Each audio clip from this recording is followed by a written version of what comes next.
Ito na po ang part 5 ng Kwento ng Buhay ni April. May kasabihan nga, kapag nagmahal, huwag isipin ang sasabihin ng iba. Dahil ang pagmamahal sa puso nakikita, hindi sa bibig ng iba. Bago natin simulan ang aking kwento, huwag kalimutang mag-subscribe at i-click ang notification bell. What? Pinanlakihan ng mata ang kaibigan sa narinig na sinabi niya. Mahinang saway niya dito, bagyang tinignan ng ibang kaklase kung may nakapansin sa eksaheradong reaksyon ng kaibigan. Bukod kasi sa napakalakas ng boses nito, napatayo pa mula sa kinaupuan nito. Ano? Hinalikan ka niya? Pabulong na tanong nito. She softly nodded, biting her lower lip. So, ano na? Kayo na ba? Uy, may boyfriend ng best friend ko. Bulaslas ito sa pinipigil na tili ng kaibigan. Huwag ka sabing maingay, baka may makarinig sa'yo. Mabuti na lamang at abala ang iba nilang kaklase sa sarili-sarili nilang chismisan at kasaharan ng mga ito. Huling subject na nila para sa araw na iyon at hindi pa dumating ang proof nila. Ano ngayon kung marinig nila? Bongga ka talaga, bes. Inggit lang ang mga iyan. You got the hottest guy ng campus, bes. Dapat nga proud ka, di ba? May katotohanan naman ang sinabi ko. Guy is very manly moreno, matangkad. He has that hint of danger na hindi niya may pinaliwanag na lalo na lamang nadagdag sa kaapil nito. Guluhan kasi ako, bes. I just met him the other day, literally. Nagbuntong hininga siya. Now is your chance to get to know him. Cindy softly smiled at her. I can feel that he's a good guy. Hindi dahil gwapo siya, pero basta, parang feel ko you're meant for each other. Oh, diba? Pakipot ka kasi, Bessie. Hindi siya sumagot sa akin. Ang totoo, gulo pa rin ang isip niya. Hindi naman siya easy to get na babae. Sa katunayan ay marami na ang sumubok na manligaw sa kanya na puro rin guwapo at macho at matalino pa. But with Gael, ewan ba niya, pero wherever he's around, all her good reasoning seemed to go up in the clouds. Natapos na maghapon na iyon, pakiramdam ni April ay tila pa rin siya na nanaginip lamang. Kainis pa dahil tinawag siya ni Mr. Gonzales kanina at hindi siya nakasagot sa tanong nito. Ukol sa kanilang topic, nakakahiya talaga. She is one of the top students in her class. Marami nga ang nag-a-anticipate na siya ang magiging valedictorian na nalalapit ng graduation. She needs to refocus kung gusto niyang graduate with honors. Ito kasing dahil na to mahinang paninisin ang isip niya. Ang gusto niya ngayon ay makauwi na ng bahay at makapagbabad sa bathtub. Isa niyang sinamsam ang mga gamit at isinilid na sa bag. No need to rush, hinihintay pa naman niya si Sandy na nagpaalam muna magbabanyo. Muli muna na siyang umupo at wala sa loob na binuklat-buklat ang libro niyang nakalapag sa kanyang mesa. Hanggang ngayon, lutang pa rin ang isip niya. Hindi niya maiintindihan kung ano yung totoong nararamdaman niya. Isang tikim, her jaw almost dropped nang makita ang lalaking laman na maghapon ng kanyang otak na naroroon sa pintuan ng kanilang silid. Ang likod nito ay nakasandal sa hamba-hambang, ang mga braso ay ipinakross sa dibdib. Tila itong isang modelo naghihintay kuhanan ng litrato para isang photoshoot. He really is hot. Sa tuwing makikita niya ito ay hindi niya mapigilan makilig ang lalong humanga sa kagwapuhan nito. Tara na, nakangiting tanong nito. Ha? Saan tayo pupunta? She blinked her eyes Once, twice, hindi na niya mabilang in fact, thinking that he would disappear in front of her if she blinked enough. Ihahatid na kita, lumakad ito palapit sa kanya. May sundo ako. Nauutal niyang sagot, tahimik na ang buong silid at mukhang sila na lamang dalawa ang naroroon. Tumango-tango ito pagkatapos ay umupo sa kanyang desk. Napatuwid ng upo si April. Her small desk was a part of her chair kaya naman feeling niya ay ang lapit na naman nito sa kanya. Hindi, nasaan ka na ba? Ang tagal mo naman, kanina pa kita hinihintay dito. Sinulyapan niya ang relo. May hinihintay ka ba? Casual na tanong nito sa kaibigan.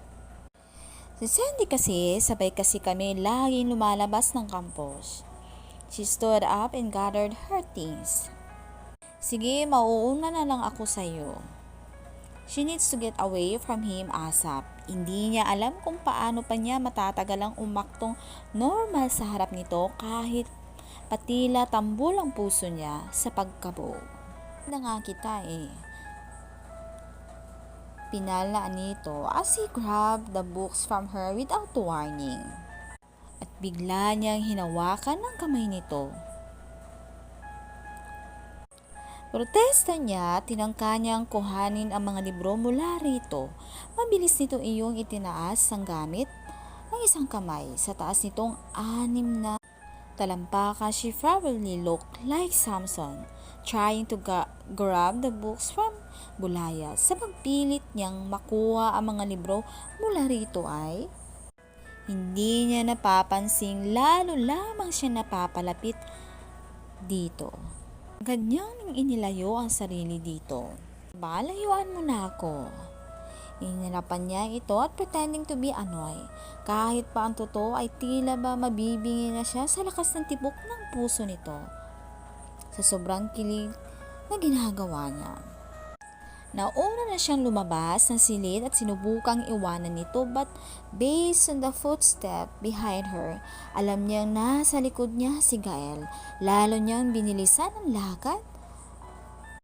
At hindi ito nilingon, baka magsawa din ito sa pagsunod sa kanya. Habang naglalakad ay tinawagan niya ang kaibigan si Sandy upang sabihin na nauna na siyang lumabas ng classroom. Naiintindihan naman nito ang ibig niyang sabihin nang sabihin niyang emergency. Mark is the son of the mayor at ang lantara ng pagpapahayag nito ng pagkagusto sa kanya. Ilang ulit na nga niya itong binasted kung tutusin, pero sadyang makulit ito at tila hindi napapagod na manligaw sa kanya. Mark is good looking, rich at playboy, mabait din naman daw ito, pero may pagka-spoiled brat lalo pa dahil may impluwensya sa bayang iyon ang ama nito.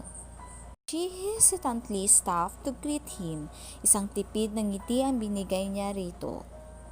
Nilapitan siya nito at may paghanga sa mga mata siyang tiningnan. Lalo kang gumaganda. Papuri nito sa kanya. Ayang ka na naman, binubola mo na naman ako. Hindi niya napansin ang pagkulimlim ng mukha ni Gael, ganun pa man ay nanatili itong walang kibo. Listen, I was thinking maybe we could go to the movies together. Showing na yung naputulang sinabi nito na walang sabi-sabi siyang inakbayan ni Gael at banayad na kinabig palapit dito. Gulat din siyang napatingin dito, hindi malaman ang gagawin. I'm afraid she cannot go to the movies with you, kids. Seryoso ang baritonong tinig nito. Kid, oh my gosh.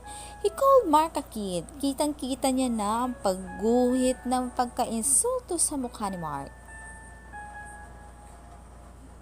April, sino ba to? Bodyguard mo? Galit na tanong nito na tinitigan si Gael. Hindi, boyfriend niya. Walang gatol na sagot nito. Nanlaki ang mga mata niya sa sinabi nito. She tried to revolve his arms around her. Pero tila bakal iyon na hindi matinag-tinag. Friend, nakakainsultong tumawa. Gael let go of her at nilapitan si Mark. Walang sabi-sabi nitong kinwelyohan ang binata at press him against the wall. Don't mess with my girl. Wala akong pakialam kung ano ka ni Mayor. His voice was full of danger na gustong patunayan. Nakita sa mukha ni April na gumuhit ang takot sa mukha ni Mark. Hindi ito nakasagot kay Gael but he tried hard to maintain his composure. Matapos ang ilang sandali ay binitawan ito ni Gael. Sisihan mo itong ginawa mo sa akin, banta ni Mark. Pinipilit pagtakpan ng pagkapahiya sa nangyari. Pwede ba? Tigil-tigilan mo na si April. Para walang gulong mangyayari. Looking forward to it, sagutin Gael na calm voice. Isa-isa nitong pinulot mula sa sahig ang mga libro niyang binitawan nito. Grab her hand, hinili niya paalis si April at mabilis ang lakad nito at walang magawa si April kundi sumunod. She tried to free her hand from his grasp, pero may higpit ang pagkahawak nito sa kanyang kamay na tila ba siya tatakas. Let go of me. Wala itong kibo at madilim pa rin ang mukha. Hindi niya alam kung saan parte ba ng campus nila papunta hanggang sa marating nila ang maliit na espasyo sa likod ng engineering building. Halos sumango si April mula sa mabilis na paglakad. May kalayuan din ang engineering building mula sa high school building nito. Ano ba kasing problema mo? Iritadong tanong niya kay Gael. He gave her a dangerous look at inilang hakbang ang pagitan nila. Itinukod nito ang magkabilang kamay sa pader, trapping her yet again. Strangely, obviously man nagalit ito pero hindi takot kundi excitement ang nararamdaman ni April. I thought I told you that you are mine, sweetheart, he said. Napalunok si April, automatic kung nag-flashback sa isip niya ang halik nito sa library. Gael face soften nang makita nito ng pamumula ng pisngi ni April. Na sobrang kinikilig ito sa nangyari. He lifted her chin with his thumb and forefinger. Look at me, he commanded. April slowly met his gaze. Sino nga bang babae ang hindi matutunaw kapag tinitigan nito ng dalawang mata na tila may gustong sabihin? Tila nangungusap ito. You're mine, sweetheart, at ayokong may mga gagong umaaligid sa iyo. Nagtiim ang bagang nito. I don't know, Gael. I did not think you were serious sa nangyari kanina. Sa library, hindi niya maituloy-tuloy ang sasabihin nito. Oh, here I am serious. Muli siyang tinitigan nito. I've never been more serious in my life, April. And I've never wanted any woman mas want you. Seryosong pahayag nito, marahang hinaplos nito ang pisngi niya. She looked straight into his eyes, trying to find the right answers there. Gaano man kumontra ang isip niya, tila hindi niya makontra ang tibok ng puso niya. Dahan-dahan lumapit ang mukha nito sa kanya. She knows what's coming and she does not have any desire na iwasan iyon. Ipinikit niya ang mga mata at hinintay ang mga labi nito na dumikit sa labi niya. Just like earlier today, sa library his lips were so gentle on hers. It brushed softly against hers. Ang hininga nitong ay nasa mukha niya. Naramdaman niya ang isang kamay nitong bumaba sa kanyang baywang at hinapit siya palapit rito. Ang paraan ng paghalik nito ay tila ng iba. His kiss seems to be seeking for something. Unknowingly, she slightly parted her lips. Gael silently growing in light when Louis slightly parted her lips. He deepened the kiss, tasting and exploring every sweet corner of her mouth with his tongue. He heard her inhale sharply. He knows this is her first real kiss and she did not want to scare her away. He had to restrain himself and kiss her as gently as he can. I'm Freddy Coline. Oh my god. He wants to take her right, her, and now, if only he can. Grabe yung kabog ng puso ko, hindi ko maintindihan. He can feel the heat course through his body and he felt that familiar kind of pain in between his thighs. That he had to slightly move his body away from hers. The last thing he wants to do is to scare her away. Tila nalulunod si April sa ginagawa nito. Ang mga tuhod niya ay tila biglang nanginginig. Pakiramdam niya ay nawalan siya ng lakas upang tumayo mag-isa. Hindi pa siya nahalikan ng kagaya ng halik na iginawa dito sa kanya. It was a very gentle and very sensual kiss. Grabe, kinikilig ako ng bongga. Hindi ko maintindihan kung ano yung nararamdaman ko sa kanya habang ginagawa niya iyon sa akin. Matapos ang ilang sandali ay pinakawalan nito ang mga labi niya, ngunit nanatiling hapit ang kanyang baywang. Idinikit nito ang noo sa kanyang noo. There, I hope this time it's enough to seal proving that you're my girl now. Sana paniwalaan mo yung nararamdaman ko sa'yo, natutuungang mahal kita. Avery felt like she's floating in a cloud nine. Ang puso niya ay wala na yatang balak tumahimik sa kanyang dibdib. It's officially now, right? Tayo na, di ba? Paniniguro nito bahagyang inilayo ang mukha sa kanya upang tignan siya. Sagutin mo naman ako para alam ko ang gagawin ko. Isang nahihiyang tango ang naging tugon niya. She raised her head and tried her best to meet his gaze. Para naman wala naman akong choice eh. Birong sagot niya, smiling shyly. Medyo nahihiya pa ako. Tumawa ito ng malakas. Sinabi niya, yes, malakas na. Sigaw nito, itinaas pa nito ang dalawang kamay sa ere na akala mo nanalo sa isang loto. Magkasabay nilang nilisan ang party ng campus na iyon. Hawak nito ang kamay niya. What will it be from here? Hindi niya alam. Saka na niya iisipin kung paano maiwasang malaman ito ng ama.